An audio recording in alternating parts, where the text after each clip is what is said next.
ایک خاتون نے سانپ پال رکھا تھا جس سے وہ بے حد محبت کرتی تھی۔ سانپ تقریباً 7 فٹ لمبا تھا جس نے اچانک ایک دن کھانا پینا بند کر دیا۔ خاتون نے کئی ہفتوں تک سانپ کو کھانا کھلانے کی کوشش جاری رکھی لیکن وہ ناکام رہی، جس پر خاتون اپنے پالتو سانپ کو ڈاکٹر کے پاس لے گئی۔ خاتون نے ڈاکٹر کو تمام تر صورتحال سے آگاہ کیا، جس پر ڈاکٹر نے سوال کیا، کیا یہ ہر رات آپ کے پاس سوتا تھا؟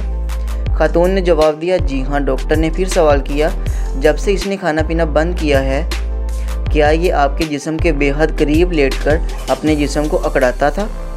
جس پر خاتون نے جواب دیا، جی ہاں بالکل ایسا ہی ہے، اور مجھے انتہائی افسوس ہے کہ میں اپنے سانپ کے لیے کچھ بھی نہیں کر پا رہی ہوں۔